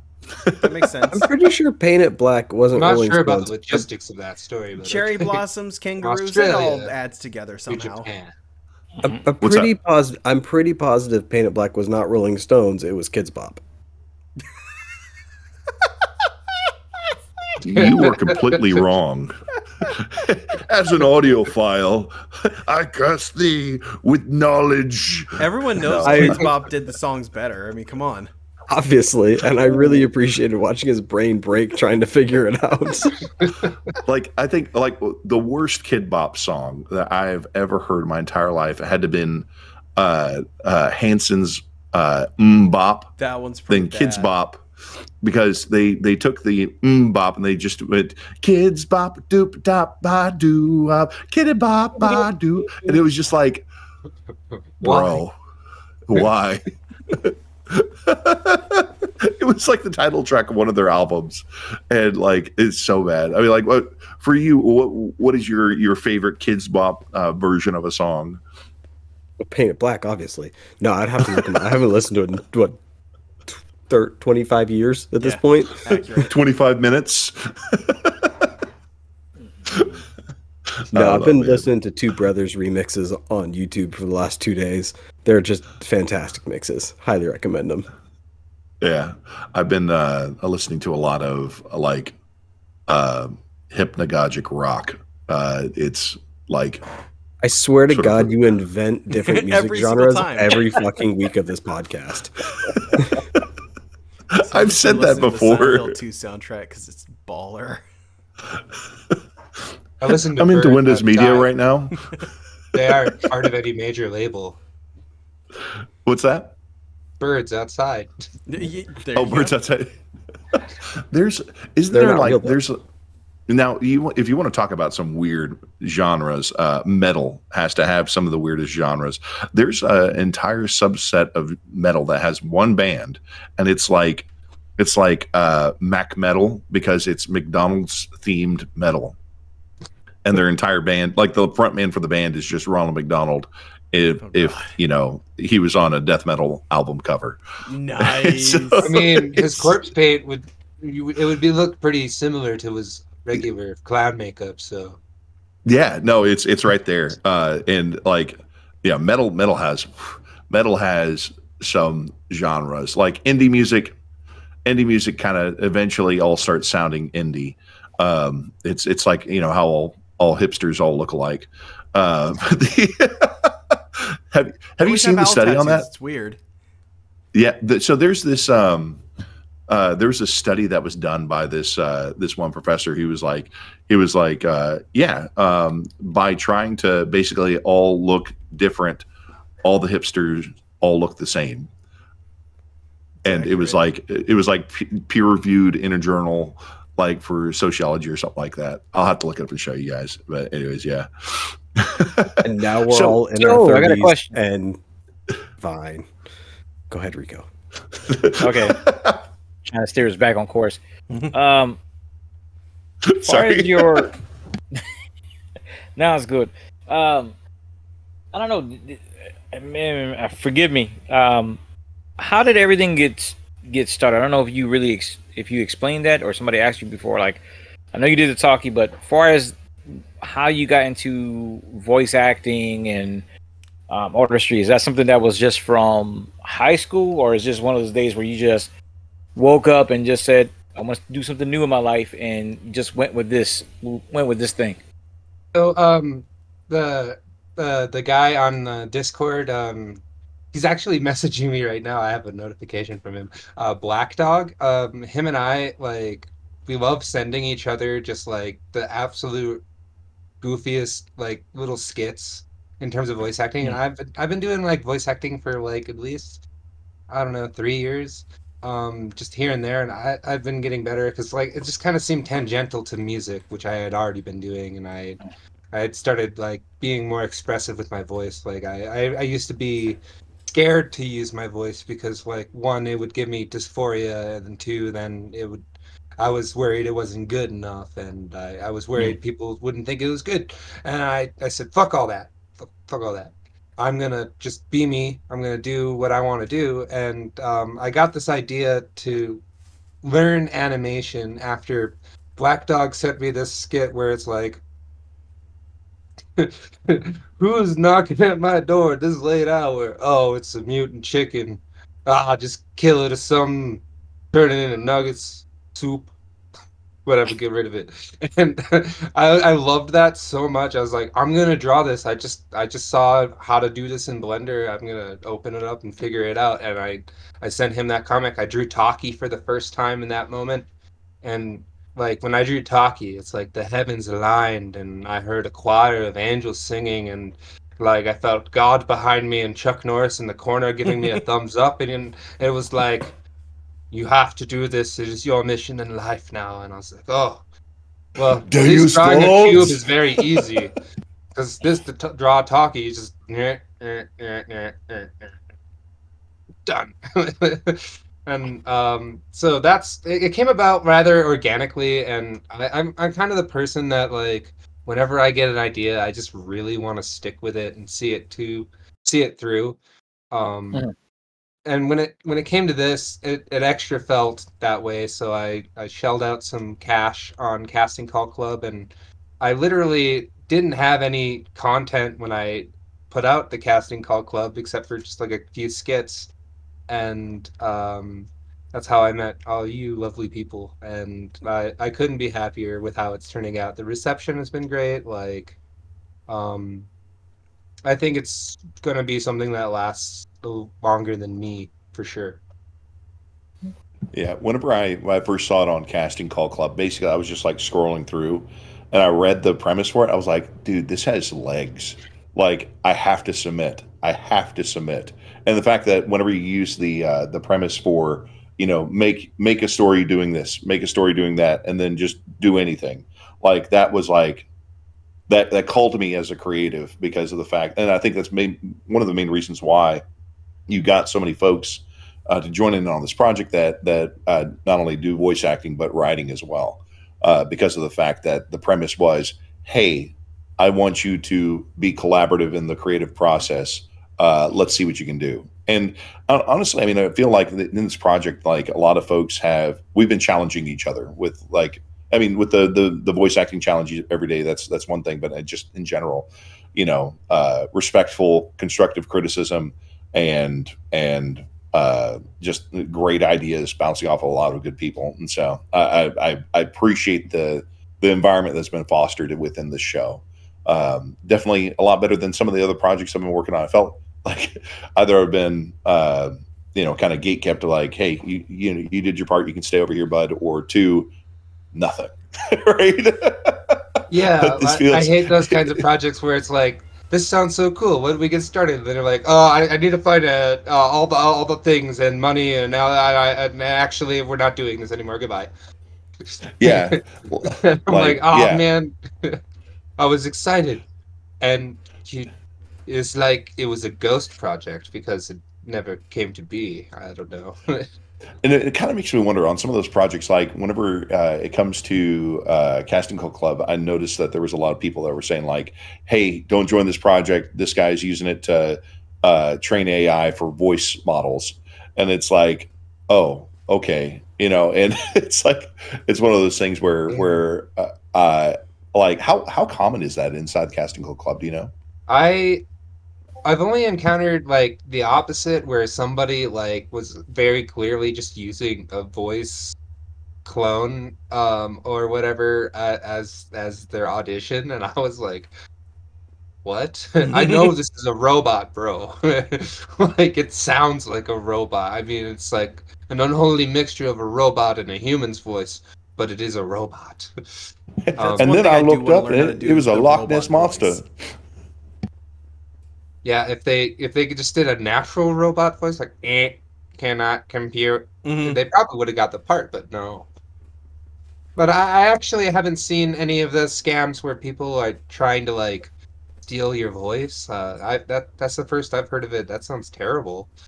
Like, Yeah, it was on a lot of it was actually on like paid projects where they would be like, "Hey, guess what? We'll give you money to use your voice," and they were real vague about it. It's like it'd be like male voice for YouTube, and it's like, okay, yeah, let me go in here, and then the comments are like, "Stay away," and so I'm like, "Oh, okay," and so I'm not quite sure if that's just like something the community has decided, like, hey, these are the markers of a scam, or if it's in fact a scam. You know what I mean? I mhm. have a follow up question for Aaron. Since AI was brought up, there was a recent incident in the Discord. A young fellow, well, I'm not going to name names, but if I would make up a name, it'd probably be Nico Farhat. Had posted some music. It was creatively done. It was Oh. AI, and it seemed, somebody was a little bit disturbed about it. It became a very, Oh, I remember serious this issue. conversation. Was that my fault?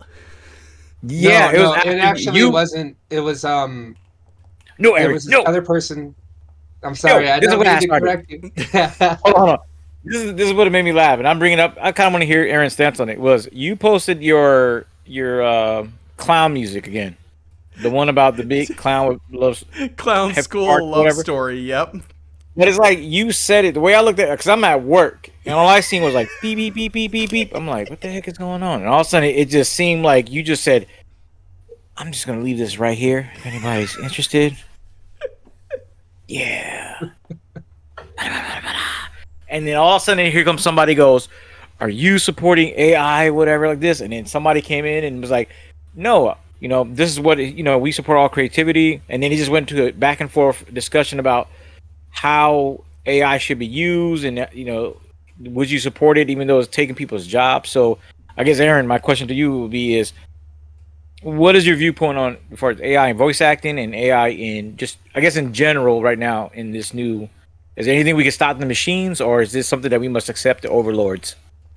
Well, I think eventually a solar flare will take us back to the medieval ages, but until then, I don't think AI is going to go anywhere, and it's only going to get better. And I think the way to navigate that as a creative is to change your workflow to incorporate it, but not like steal the soul of the original inception of the Mm. creation that you're creating.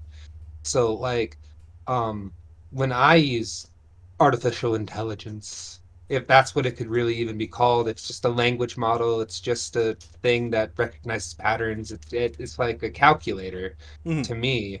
And would I want to like sit there and figure out what the tip was by heart? Like, how do I leave a 20% tip on this thing when I could just pull out my phone and type in whatever and multiply by point twos or whatever?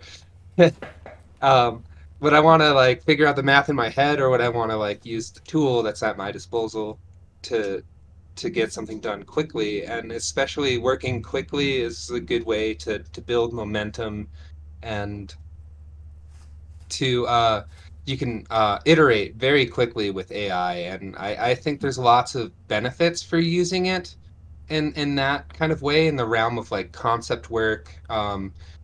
So like I was working on a rock opera, and I have some like voice scenes that need to be acted. So like I wanted to make sure that I had the sound design in place, and all I had to do was swap out the voice acting. So I in that rock opera, I used a couple voice clones, and I wasn't really going to like uh, release anything that had like AI just like blatantly in it. Like this is just like a concept, so I can get more work done and work on different parts while other people are doing the actual work.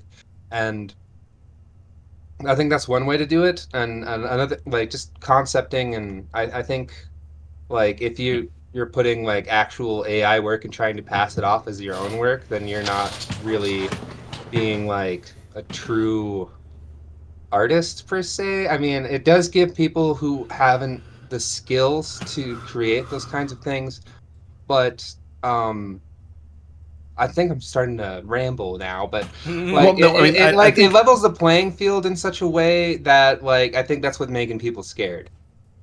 right. I mean, it's kind of the same idea behind people who use physical media to create a picture for like photorealism or painting or anything like that, right? And then turn around and you have people that use pictures and take pictures of things. It's the old argument that they had back then for, oh, photography is cheap, but I feel that it can the use of AI can eventually become something like how photography has developed, in that you are photography, the art of it is in the selection of the piece that you get, right? And or using it as a tool, you know, with respect to mixed media. And so in this instance, like with the way you're using it inside your music, it almost feels like the similar application of AI generated sound being used with live voice in sort of like, I guess, a mixed media way with audio. Does that make sense? Yes. Cool. Sorry. Okay. No, you yeah, guys heard it here, you lost me a little bit, but then I had to think about it, and I was like, yeah, no, I think there's just many applications for it, but like it's kind of like choose the right time and place to do it. You know, don't shoot yourself in the foot and get everybody to distrust you. So robots rule, humans drool. Suck it. Pretty much. What I heard.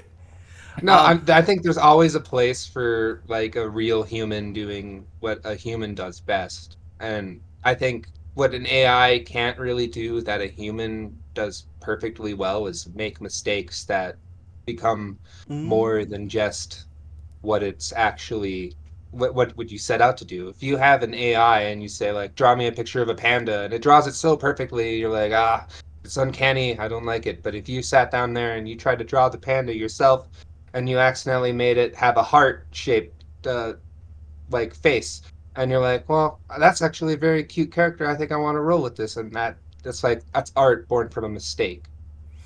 Okay. Happy little accidents. Yeah, Bob Ross. Now, on the other end, Children. you have the extreme levels of abuse, and this is your stupid AI story of the week for everyone, just so you're on the same page.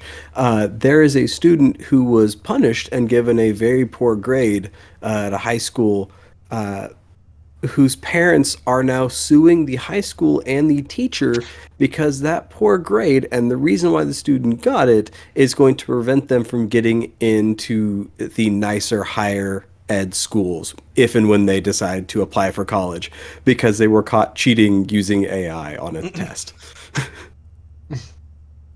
No, I mean that sounds a little harsh. I think like when it comes to like using ChatGPT to write essays, I'm not exactly sure. Like I don't know. I'm glad that I wasn't in school during the rise of the AI, because I totally would have been trying to get away with that. The SATs are done in pen and paper now here in Oklahoma. Wow. Because they can't trust that students aren't going to use AI to get through the SATs. Jeez. What do we do That when includes the we essay. have a wearable AI on our heads? You just pluck the eyeballs out at that point. You have to do it by feel. Or have some sort of dampening field. Exactly. On that note, I'm going to have to call it for tonight, boys and lady. Unfortunately, I have been told by my grand overlord that I need to depart and go to sleep. Sounds fun. I mean, we can always revisit if in the case that you're down to come back and shoot the shit with us a little bit more, of course. Yeah. You're in the server. Next time it'll be a lot smoother because you'll understand the flow of how we just shit on each other for an hour and a half to 2 hours. Well, yeah. I'm definitely going to like make sure that I consume more media so I have more things to talk about. And everything that you guys brought up like sounded super interesting and cool. Like even the anime stuff, which I don't watch. So like, yeah. You can be just as confused as Rico when you watch Uzumaki, then. Perfect. I'm not confused. I'm just like, again, I am the comedic minority in a movie where shit goes down, and I'm like, why are we still here? Why are we separated? We need to get the hell out of here. Nope. What are we doing? Like, pick up that. That's a weapon. No, not the banana. That thing over there. What? Hide behind Glenn. I don't know. Just get out of here. That's me when I watch these things. Yeah.